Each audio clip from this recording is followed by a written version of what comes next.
Apakah sudah terlihat? Sudah Kak, sudah terlihat.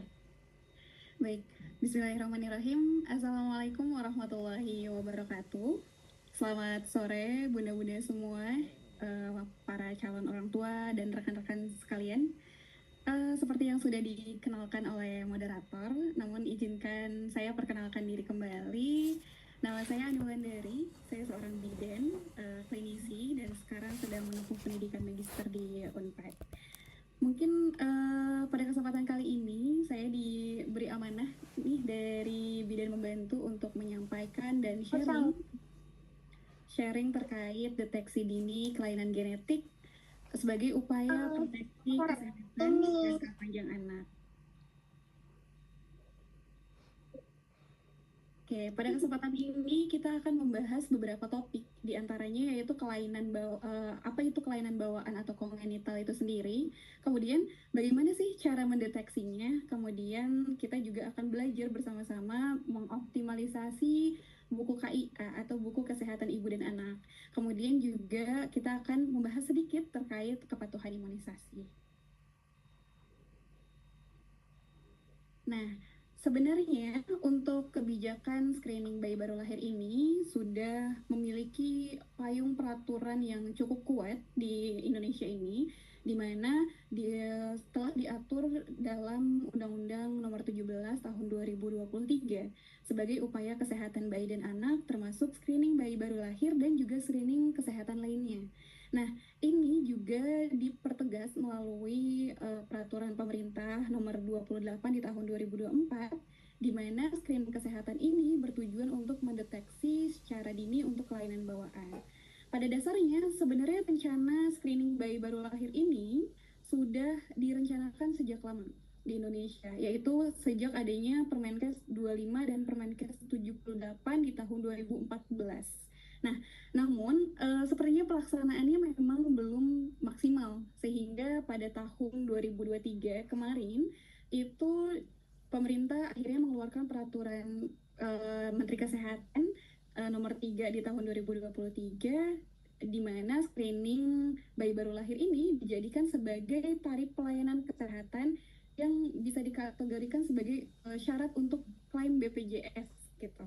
Kemudian ini juga diperkuat di tahun 2025, di mana screening bayi baru lahir ini juga dilakukan untuk pada sasaran dilakukan pemeriksaan gratis yang sasarannya itu adalah pada bayi baru lahir, kurang lebih seperti itu.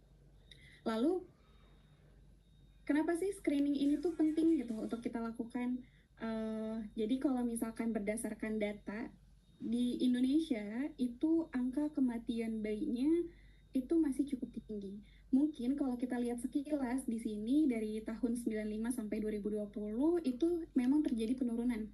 Tapi kalau kita bandingkan dengan target global atau target Sustainable Development Goals atau SDGs, itu kita masih butuh upaya-upaya ekstra untuk bisa mencapai target tersebut, yaitu 12 per 1000 kelahiran hidup. Begitu juga dengan angka kematian neonatus, mungkin dari tahun 95 ini sampai 2020 ini memang sudah mengalami penurunan yang cukup signifikan. Tapi tentunya masih banyak sekali tantangan-tantangan yang dihadapi oleh pemerintah kita untuk bisa menurunkan atau mencapai serta mempertahankan target rencana jangka panjang untuk menurunkan angka kematian bayi ini. Nah, kita bisa lihat juga di sini bahwa dari secara provinsi, data dari provinsi di Indonesia mungkin memang ada yang sudah rendah gitu ya angka kematian bayinya, tapi di beberapa provinsi lainnya itu masih sangat tinggi. Dan ini menjadi PR kita bersama untuk terus menggalangkan yang namanya screening bayi baru lahir. Lalu sebenarnya apa nih penyebabnya nih? Kalau misalkan kita lihat dari data, sebenarnya penyebab terbanyaknya itu adalah di BBLR. BBLR ini adalah berat badan lah berat bayi lahir rendah dan juga aspeksia, didominasi oleh dua uh, penyebab tersebut. Namun kita lihat juga bahwa salah satu penyebab atau penyumbang angka kematian bayi tersebut itu juga ada kelainan bawaan. Jadi dari tahun 2022 hingga 2023 ini itu kelainan bawaan menyumbang 5 hingga 6% dari total kematian bayi yang ada di Indonesia. Nah, jadi begitulah kenapa kita perlu dan penting sekali untuk mengenali apa saja sih kelainan bawaan atau kelainan kongenital tersebut. Ya, selanjutnya eh kita pelajari pelan-pelan sebenarnya apa sih kelainan bawaan atau kelainan kongenital ini. Singkatnya, kelainan bawaan atau kelainan kongenital ini adalah kelainan yang sudah terjadi sejak bayi berada di dalam kandungan atau terjadi setelah bayi baru lahir. Ya, kemudian apa penyebabnya? Penyebab kelainan bawaan ini itu bisa di, dikarenakan oleh faktor genetik atau kelainan kromosom. Jadi kalau kita ketahui bahwa di tubuh kita ini itu ada yang terdiri dari banyak sekali sel dan di dalam inti sel tersebut itu ada yang namanya nukleus atau inti sel. Nah, di dalam inti sel tersebut itu adalah ada yang namanya kromosom yang di dalamnya juga ada DNA. Dalam kromosom tersebut akan berpotensi terjadinya kelainan bawaan. Namun selain itu ada juga faktor eksternalnya gitu. Jadi ada faktor dari lingkungan luar juga. Kita sebutnya mungkin teratogen. Jadi adalah zat-zat toksik yang ada yang masuk ke dalam tubuh ibu hamil tersebut ataupun terpapar di luar di lingkungannya tersebut. Contohnya seperti apa? Seperti seperti rokok, alkohol, obat-obatan, dan lain sebagainya.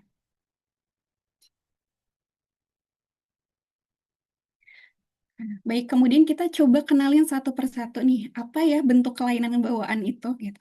Nah, yang pertama kita bisa bedakan kelainan bawaan itu berdasarkan kelainan struktural. Jadi, struktural ini eh, adalah perubahan pada fisik bayi. Biasanya ini bisa dideteksi waktu saat bayi tersebut masih di dalam kandungan, bisa lewat USG dan lain sebagainya. Nah, di sini mungkin aku mencontohkan ada tiga, yaitu kejadian misalkan bibir sumbing atau labiokisis, palatokisis dan lain sebagainya. Kemudian di sini juga ada gambar yang ini adalah spina bifida atau biasa kita kenal bahwa tempurung tulang sarafnya itu tidak terbungkus pada saat dia proses pembentukan di dalam kandungan. Kemudian ada aneksefali. Jadi kondisi bayinya atau tempurung kepala bayinya itu tidak tertutup dengan sempurna. Seperti itu. Nah, ini sebenarnya bisa dideteksi dari awal kehamilan atau misalkan pas lagi masih dalam kandungan. Kemudian yang kedua itu adalah kelainan fungsional, di mana terjadi masalah pada fungsi dari tubuh bayi tersebut. Jadi, bayi tersebut saat lahir mungkin dalam kondisi tubuh atau fisik yang normal, tapi ternyata dia mengalami kerusakan di bagian jantung, ada juga yang mengalami hiperplasia atau pembesaran di kelenjar adrenalnya dan lain sebagainya. Sebenarnya banyak sekali jenis-jenis kelainan bawaan yang terjadi pada bayi baru lahir, namun sepertinya tidak bisa kita bahas satu persatu dalam pertemuan ini gitu, karena pastinya akan panjang sekali gitu. Kemudian, kemudian selanjutnya, bagaimana nih kita cara mendeteksi kelainan bawaan tersebut?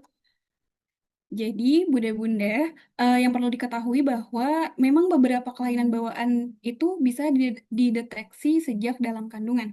Tapi ada pula yang harus dideteksi setelah bayi itu lahir.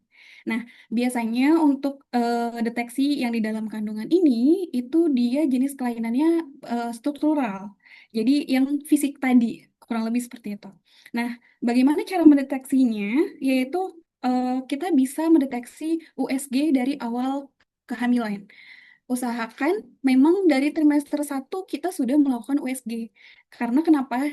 Dari USG tersebut kita sudah bisa mendeteksi apa potensi-potensi yang terjadi kelainan-kelainan yang tadi.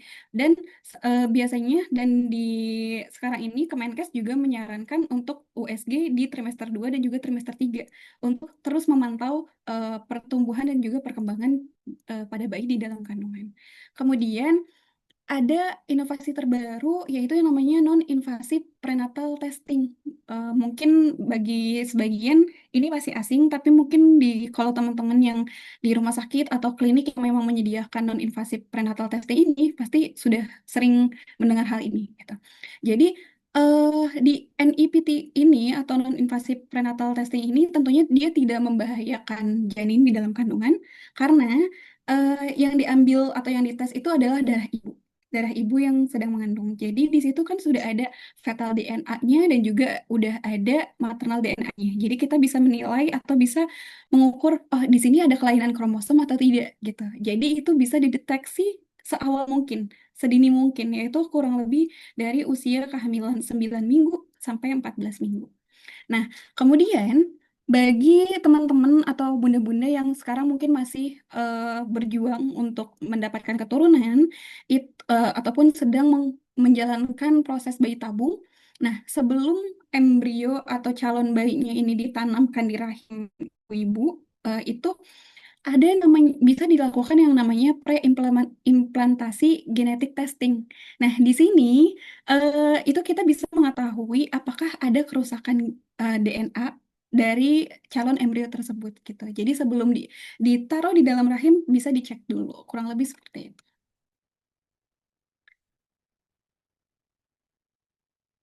Nah, kemudian deteksi deteksi dini kelainan yang tidak bisa dilakukan di dalam kandungan itu biasanya bersifat kelainan bawaan fungsional. Biasanya kita sering sebutnya newborn screening atau pemeriksaan yang dilakukan pada bayi baru lahir. Apa aja pemeriksaannya? Di antaranya yaitu hipothyroid congenital. Jadi eh, ini adalah kelainan yang mungkin insidennya itu bisa terjadi 1 banding 3.000. Jadi eh, cukup tinggi dan sering terjadi di Indonesia gitu ya. Jadi makanya di tahun 2024 itu digalangkan secara nasional dan saat ini itu sudah bisa dilakukan di seluruh lini pelayanan kesehatan yang melayani persalinan tentunya baik di PMB, puskesmas, rumah sakit, klinik dan lain sebagainya. Seperti itu. Nah, nanti kita akan bahas satu persatu dari setiap kelainan ini. Yang kedua di sini ada hiperplasia adrenal kongenital, kemudian ada defisiensi enzim G6PD, kemudian ada penyakit jantung bawaan dan juga ada atresia biliar. Nah, kita masuk pembahasan terkait screening hipothyroid congenital. Jadi, apa sih sebenarnya hipothyroid congenital ini? Jadi, adanya kelainan atau fungsi kelenjar tiroid pada bayi tersebut itu kurang atau tidak bekerja dengan baik sejak lahir. Nah, biasanya bayi dengan hipotiroid kongenital ini dia tidak menunjukkan gejala. Jadi seringkali itu tidak terdiagnosis gitu. Nah, tapi deteksi ini sangat diperlukan karena apabila ketahuan positif sejak bayi itu bisa diobati agar eh, bayi tersebut bisa tumbuh dan berkembang sesuai dengan potensi genetiknya. Nah, untuk gambaran atau teknis pengambilan atau cara pengecekannya itu biasanya dilakukan pada bayi usia 48 hingga 72 jam. Jadi biasanya kalau di rumah sakit atau di puskesmas mungkin pada saat kunjungan pertama dia baru akan dilakukan pemeriksaannya. Jadi nanti itu diambil darah di kaki dede bayinya nanti akan dimasukkan ke kertas saring. Nah, ini nanti akan dikirim ke lab ya, lab rumah sakit yang untuk pemeriksaan lebih lanjutnya seperti itu. Nah, kemudian screening hiperplasia adrenal. Nah, untuk hiperplasia adrenal ini yaitu berkaitan dengan kelenjar adrenal yang ada di ginjal. Jadi, ini tuh merupakan kelainan genetik yang bersifat autosomal resesif. Jadi, kedua orang tuanya dia baik ibu ataupun ayah itu dia membawa genetik tersebut seperti itu. Nah, lalu sebenarnya apa sih hubungannya kelenjar adrenal ini dengan pertumbuhan seperti itu? Nah, jadi hubungannya adalah adrenal kelenjar adrenal ini dia sangat berkaitan erat dengan yang namanya hormon kortisol, hormon aldosteron dan juga hormon androgen. Nah, untuk hormon kortisol ini dia sebenarnya selain hormon stres, dia juga bisa melindungi dari infeksi. Bayi-bayi itu dari infeksi. Kemudian untuk aldosteron ini dia adalah hormon yang bisa menahan garam agar bayi tersebut tidak mudah kekurangan cairan. Kemudian yang ketiga itu ada hubungannya dengan hormon androgen, di mana hormon tersebut itu adalah hormon perkembangan reproduksi. Jadi bagi penderita kelainan hiperplasia adrenal ini biasanya ciri-cirinya itu eh, bayinya muntah berlebih, kemudian dia juga kekurangan cairan, atau secara fisiknya itu biasanya dia lahir dengan jenis kelamin yang ambigu. Jadi nggak tahu nih sebenarnya dia cewek atau cowok. Biasanya itu disebabkan oleh hiperplasia adrenal ini. Seperti itu. Baik, selanjutnya yaitu screening kelainan jantung. Jadi, untuk kelainan jantung ini adalah kelainan struktur jantung yang sudah terbentuk sejak bayi masih di dalam kandungan. Gejalanya seperti apa? Jadi, bayi pas baru lahir, mungkin dia ada kemungkinan juga dia sudah aspeksia atau gagal nafas pas lagi saat baru lahirnya. Kemudian, biasanya itu ciri khasnya adalah bayinya itu tampak kebiruan. Jadi tiba-tiba bayinya itu biru entah dari muka ataupun dari kaki itu juga harus diwaspadai gitu. Kemudian nafasnya cepat, lalu berat badannya sulit naik dan dia biasanya mudah lelah saat menyusui. Apa aja sih tiga jenis penyakit jantung bawaan ini? Biasanya itu adalah kerusakan pembuluh darah, kemudian kerusakan pada katup jantung dan juga kerusakan dinding jantung. Nah, selanjutnya itu ada screening atresia biliar. Jadi di sini adalah kelainan bawaan pada bayi di mana saluran empedunya itu tidak terbentuk dengan baik atau tersumbat sejak lahir. Jadi ini bisa di screening oleh ibu di rumah gitu. Ini adalah screening yang mungkin cukup mudah dikenali oleh ibu-ibu di rumah. Kenapa? Ini juga tercantum di buku KIA di halaman 47. Biasanya ciri-cirinya adalah bayinya itu kuning. Kalau dia usianya lebih dari 2 minggu, terus bayinya kuning, kemudian fesesnya pucat seperti dempul, nah itu harus cepat-cepat dibawa ke fasilitas kesehatan. Ada kekhawatiran atau ada potensi ada kelainan di bagian empedunya, seperti itu. Kemudian juga urinnya berwarna gelap, perutnya juga semakin hari semakin membesar, dan juga berat badannya juga tentunya akan sulit turun.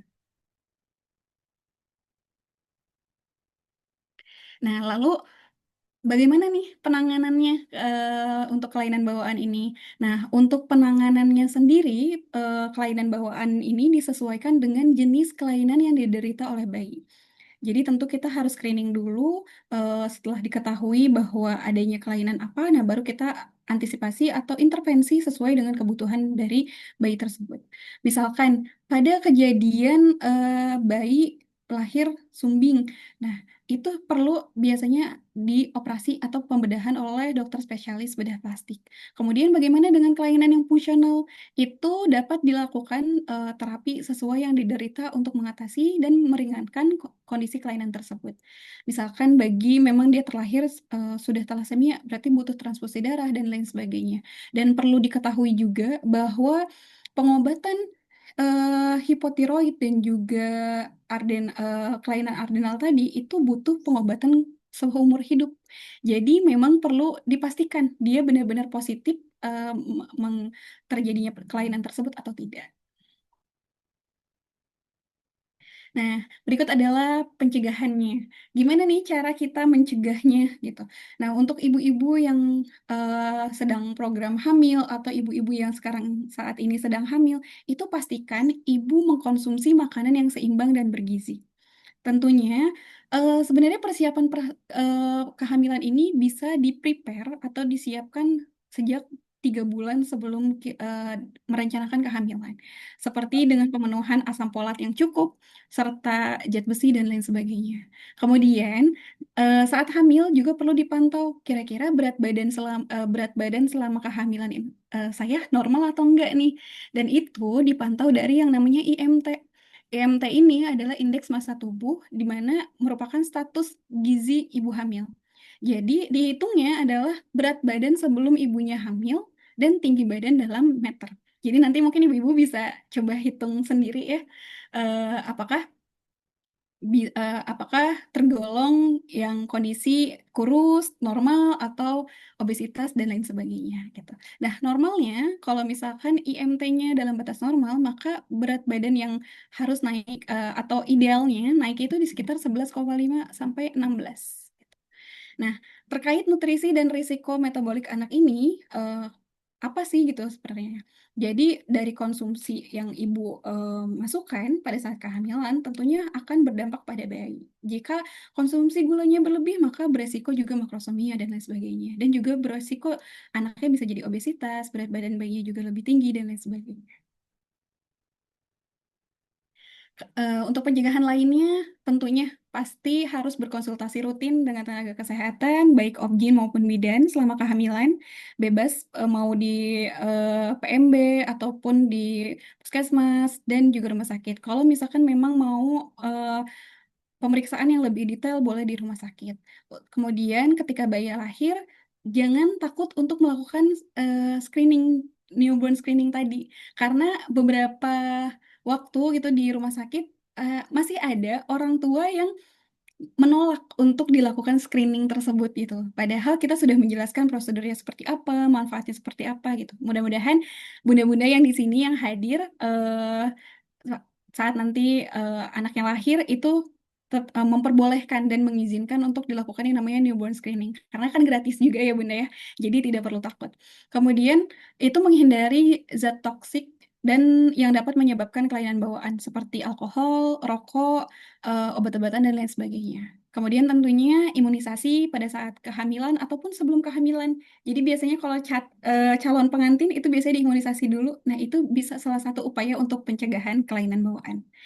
Kemudian selanjutnya bagi yang sebelumnya memiliki riwayat keguguran atau pernah memiliki anak yang meninggal di usia muda, itu boleh konsultasi terlebih dahulu ke tenaga kesehatan. Berdua, jadi suami dan istri yang cek. Jangan istri aja gitu ya. Oke, selanjutnya kita membahas tentang bagaimana kita mengoptimalisasi buku KIA. Nah, tentunya untuk mengidentifikasi gimana nih hubungan pertumbuhan dengan genetik yang tadi sudah dijelaskan. Nah, sebelum kita berlanjut ke buku KIA, di sini sedikit menyinggung terkait golden period, di mana 1.000 hari pertama kehidupan ini merupakan adalah siklus emas atau periode emas yang terjadi sejak pembuahan atau fertilisasi hingga bayi berusia 2 tahun. Jadi, pada proses ini ada ditentukan bagaimana banyak sekali perubahan dan juga potensi bagaimana nanti anak tersebut bisa tumbuh dengan baik atau tidak seperti itu.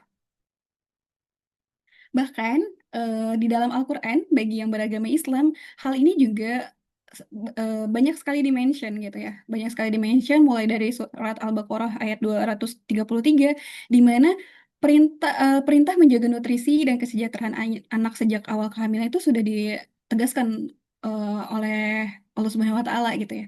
Jadi mulai dari menyusui dan lain sebagainya. Kemudian di surat Luqman ayat 14 di sini di mana kita diperintahkan untuk berbuat baik kepada orang tua karena orang tua sudah mengandung dan lain sebagainya. Itu dalam bentuk kita menghargai perjuangan ibu karena pentingnya 1.000 hari pertama kehidupan tersebut.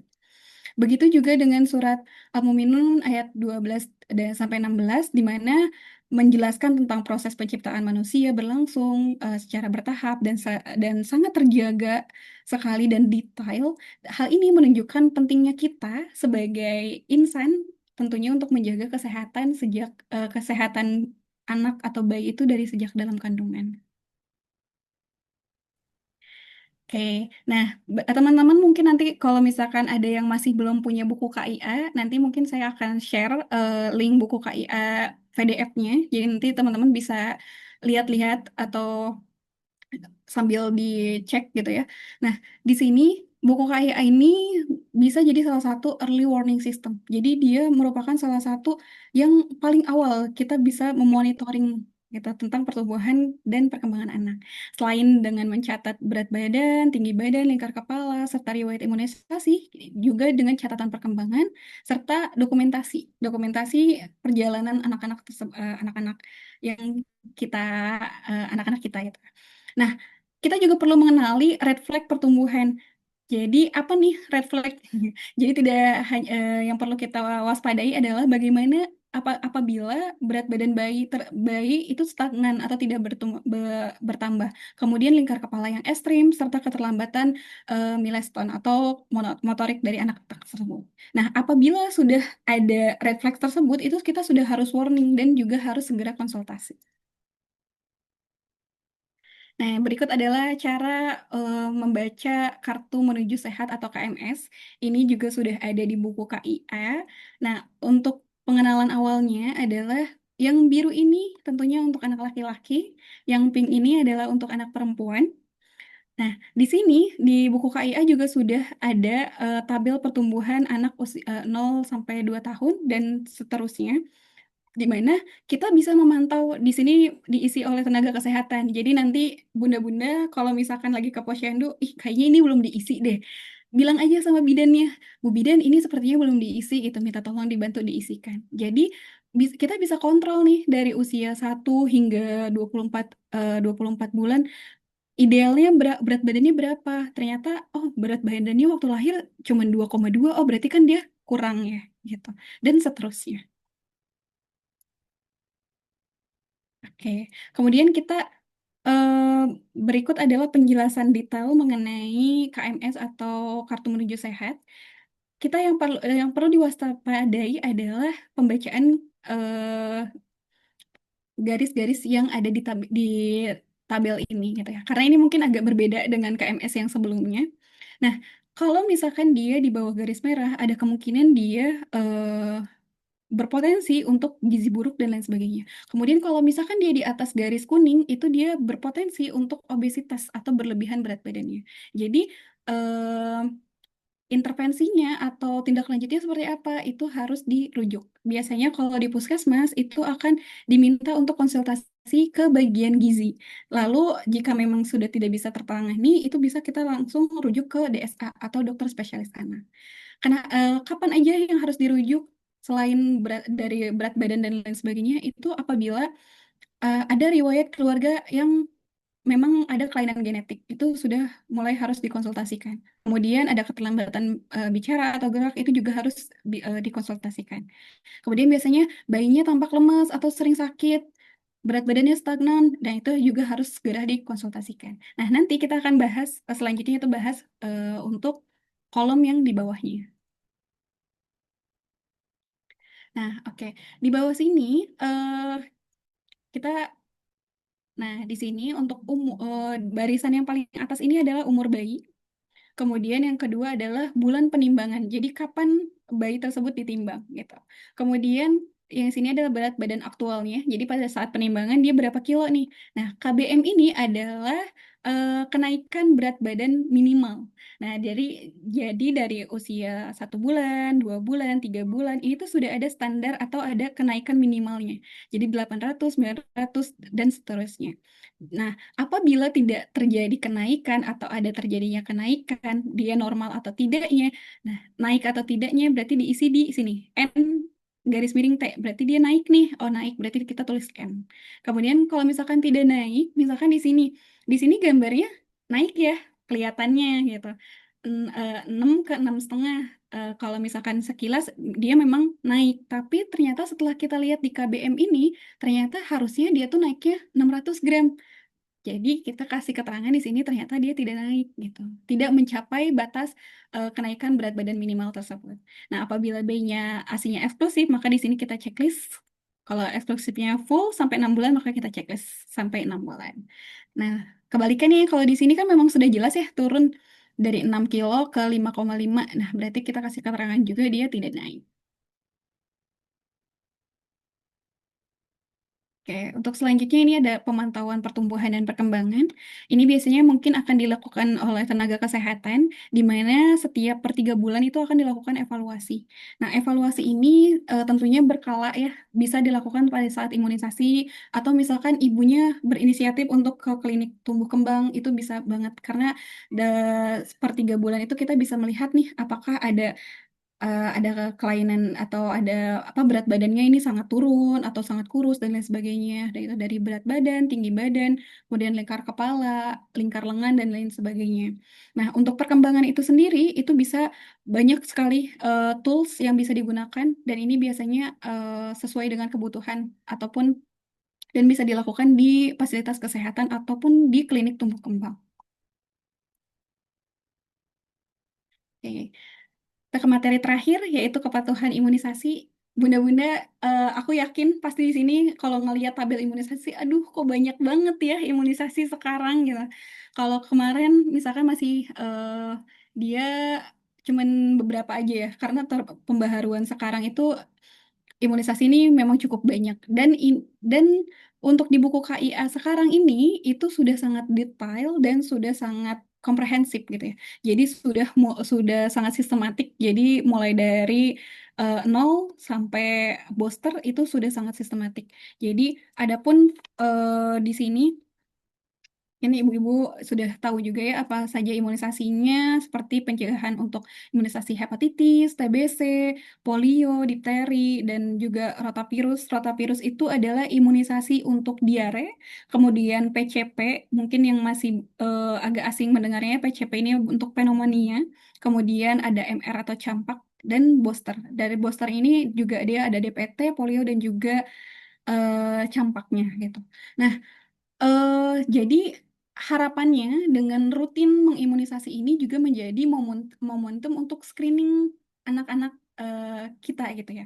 Jadi setiap kunjungan imunisasi tentunya kita eh, include dengan pemeriksaan observasi fisik, evaluasi perkembangan, dan juga konseling orang tua. Nah, sehingga kalau misalkan ibunya tidak membawa anaknya untuk imunisasi, tentunya kita akan kehilangan kesempatan untuk screening tersebut gitu. Adanya keterlambatan diagnosa dan juga resiko komplikasi yang lebih berat tentunya. Oke, untuk kesimpulannya pada sore hari ini, jadi bunda-bunda semuanya tidak perlu takut untuk screening bayi baru lahir karena sebenarnya ini juga sudah jadi program pemerintah dan sudah gratis gitu. Tapi memang ada beberapa yang perlu bayar ya mungkin. Tapi kalau misalkan kayak SHK itu sudah difasilitasi. Kemudian intervensi sedini mungkin. Jadi saat sudah terdeteksi lebih awal, tentunya juga penanganannya juga akan bisa lebih sedini mungkin juga gitu. Kemudian pantau kurva pertumbuhan dan perkembangan di buku KIA serta rutin imunisasi. Jadi dari deteksi ini memang membentuk proteksi jangka panjang buat anak-anak kita nantinya. Oke, baik sekian mungkin pemaparan materi dari saya. Eh, dikembalikan lagi kepada moderator Mbak Amanda. Baik, terima kasih Kak atas pemaparan materinya yang sangat luar biasa. Semoga kami para pendengarnya lebih tahu tentang deteksi penyakit deteksi dini kelainan genetik bagi anak. Baik, selanjutnya adalah sesi tanya jawab bagi para bunda dan rekan-rekan sekalian yang ingin bertanya, boleh melalui fitur raise hand atau melalui kolom chat. Sebelum kita melakukan sesi tanya jawab, bagi tim tolong untuk dokumentasi kegiatan pada sore hari ini, boleh kita screenshot dulu. Untuk yang belum on cam, boleh di on cam terlebih dahulu.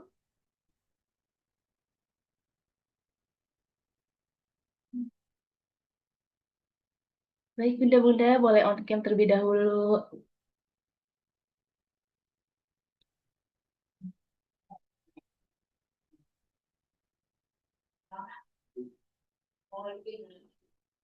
Baik, kita screenshot dulu ya untuk sore hari ini.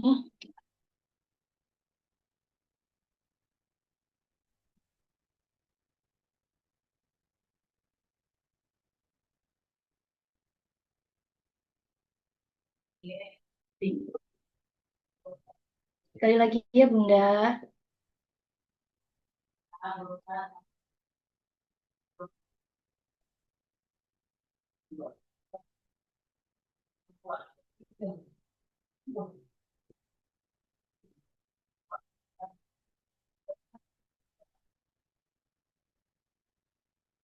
Baik, baik. Silakan Bunda-Bunda yang ingin bertanya boleh melalui kolom chat atau melalui fitur raise hand. Dipersilahkan.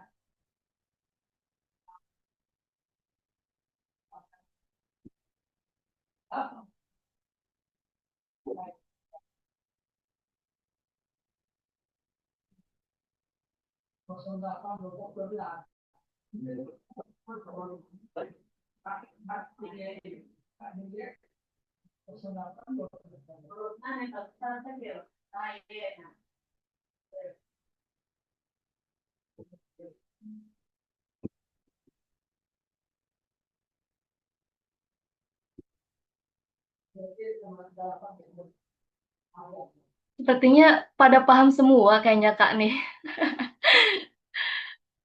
Bunda, boleh boleh bertanya. Alhamdulillah, Kak, kalau misalkan udah pada paham semuanya. Karena Sepertinya masih seperti pada itu. sibuk mencari takjil karena sudah mendekati buka puasa. Eh,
Baik Kak, sepertinya belum ada yang mau bertanya ya Kak ya.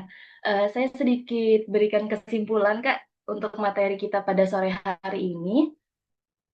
Ya, baik. Di sini kesimpulannya adalah deteksi dini kelainan genetik merupakan upaya penting untuk mengidentifikasi kelainan bawaan, baik struktural maupun fungsional, sejak masa kehamilan hingga bayi baru lahir.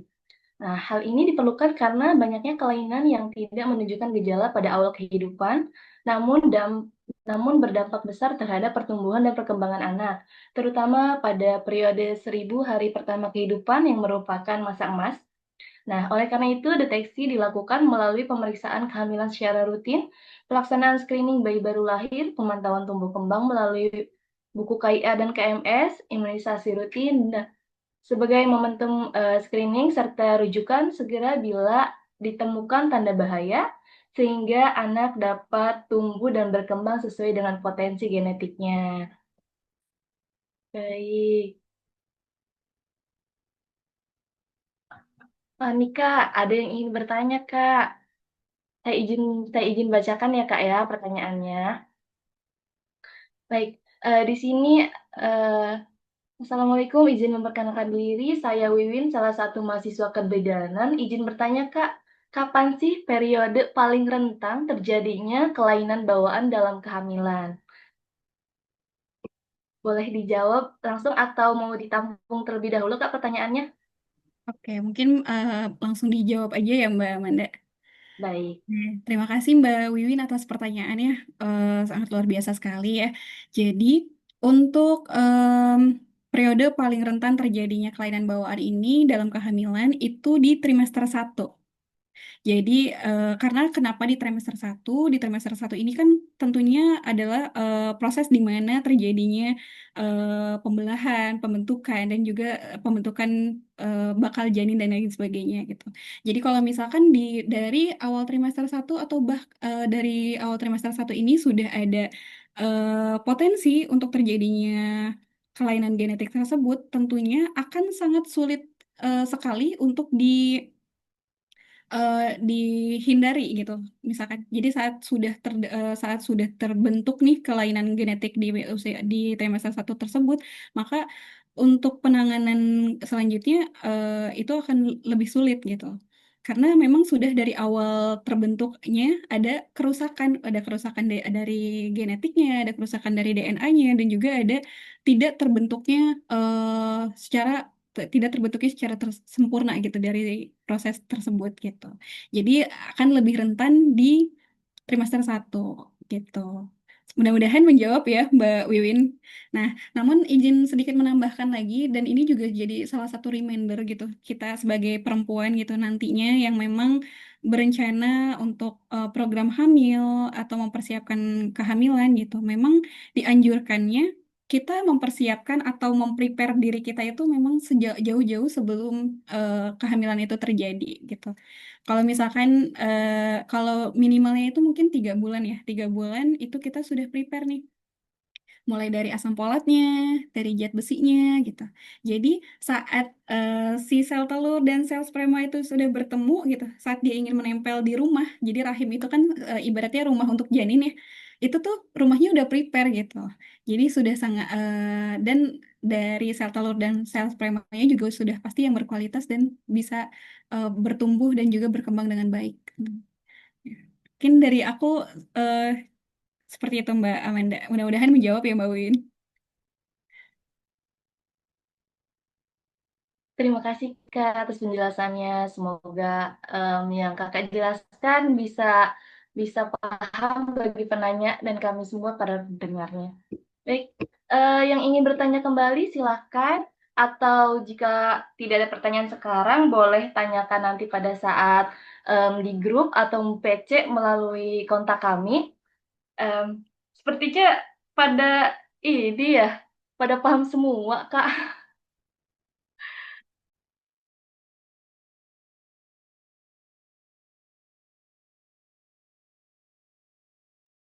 Baik, mungkin kita cukupkan saja ya Pak Kak ya diskusi kita pada sore hari ini. Em, Semoga bermanfaat bagi kami semua. Terima kasih Kak untuk waktu dan kesempatannya. Terima kasih juga Mbak Amanda dan Bidan Membantu atas kesempatannya bisa sharing pada sore hari ini. Mudah-mudahan sedikit ilmu yang tadi di-sharing bisa bermanfaat buat teman-teman semua, buat calon-calon ibu semua yang ada di sini. Dan semoga puasanya lancar ya. Bentar lagi kita akan buka puasa. Amin.